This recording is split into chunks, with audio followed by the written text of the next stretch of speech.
Well, this brings us to the 7th visit, and I hope to hand you the master key to success before I finish, because my subject will lead you so near to the master key that you will be apt to recognize it. As I have suggested in previous visits, a positive mental attitude can clear away all obstacles which stand between you and your major purpose in life. Because of the importance of the subject of our visit, I shall not only tell you that a positive mental attitude heads the entire list of the 12 great riches in life, but I am going to give you explicit instructions as to what you must do to keep your mind positive. In all the success books I have written, I have never suggested to my readers what they should do without clearly telling them how to do it. Are you ready? If you are ready, this visit may bring the most important change in your life you have ever experienced. 1. Learn to adjust yourself to other people's state of mind and difficulties so as to get along peacefully with them and to refrain from taking notice of trivial circumstances in your relations with other people by refusing to allow them to become controversial incidents. Great people always avoid small incidents of controversy when possible. 2. Establish for yourself a definite fixed system of conditioning your mind at the beginning of each day so you will keep it positive under all circumstances.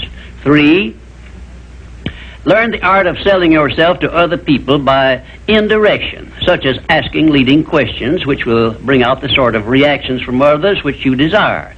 And do not permit yourself to be drawn into argument over unimportant subjects. 4. Adopt the habit of having a good hearty laugh every time you become irritated or angry, and it will help you if you begin each day with 1 minute of hearty laughing. This will change the chemistry of your brain and start you out with a positive mental attitude. However, you had better get out of sight when you take your laughing exercise. 5. Start each day with an expression of gratitude for all the adversities, defeats, failures you have experienced in the past, and search for the seed of an equivalent benefit these have yielded you through the passing of time. Then give thanks for the blessings you expect to receive during the day. 6. Learn to concentrate your attention on the can-do portion of all of your problems and desires and start action where you stand in carrying out this portion. No matter what may be your problem or your desire, there is always something you can do right now that will help you. Find out what this something is and do it.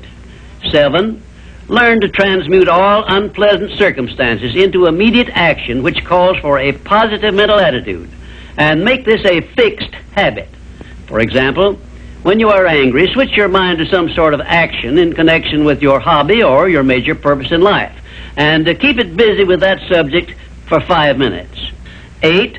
Recognize that every circumstance which influences your life, whether it is a pleasant or unpleasant circumstance, is grist for your mill of life, and so use it to make it pay you dividends in one form or another, remembering meanwhile that your strength grows out of your struggles. Follow this instruction and you will soon learn that there is no such thing as an unprofitable experience. 9. Look upon your life as a continuous process of education, of learning from all your experiences, good and bad, and to be always on the alert for gains of wisdom which come to you a little at a time in both your pleasant and unpleasant experiences. 10. Make the world over to fit your own pattern if you choose, but begin with yourself in some sort of self-improvement which will make you more open-minded, patient, and generous in your relations with others. 11. Express gratitude twice daily for your recognition of the fact that you have been given complete control over your own mind, and ask for guidance in order that you may use this profound gift wisely in all your thoughts and acts. 12. Go out of your way daily to comment enthusiastically on the good qualities of those with whom you live and work, but do not mention their negative qualities. Then observe with benefit to yourself how quickly others will begin to concentrate on your good qualities. Remember, I'm still talking about how to keep your mind positive. And 13, Accept all criticism of yourself as an occasion for self-examination to determine how much of it is justified, and you will be sure to make startling discoveries about yourself which will help you to the remainder of your life. 14. Do not accept from life or anyone else anything you do not desire. And remember that Mahatma Gandhi proved himself to be more powerful than the great British military forces by this simple method of passive resistance. 15. Remember always that there are two kinds of circumstances which cause you to worry. Those you can do something about, and those you can do nothing about. Nothing, that is, except to use passive resistance and refuse to permit them to worry you. 16. Keep your mind eternally engaged in thinking of that which you desire most, your major purpose in life, so no time will be left for you to waste on thinking of that which you do not want. And let me digress here while I tell you we are now rubbing elbows with the great master key of success this very moment. And 17, if you should ever be so unfortunate as to feel sorry for yourself, look around until you find someone who is worse off than yourself, and start where you stand to give him help. Make this procedure a habit, and you will witness one of the great miracles of life, because that which you do to or for another, you do to or for yourself. And 18, choose some person whom you consider to be the sort of person you would like to be. Then go to work and emulate that person in every way possible. Great people have always been hero worshippers, but they pick the right sort of people to emulate. 19, cultivate your tone of voice so that your words have a pleasing musical sound. And remember that the sound of your voice is an open window through which other people look into your very soul.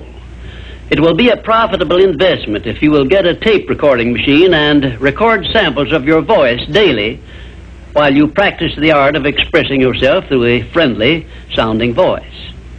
If you are engaged in selling, this practice will quickly pay off in monetary dividends.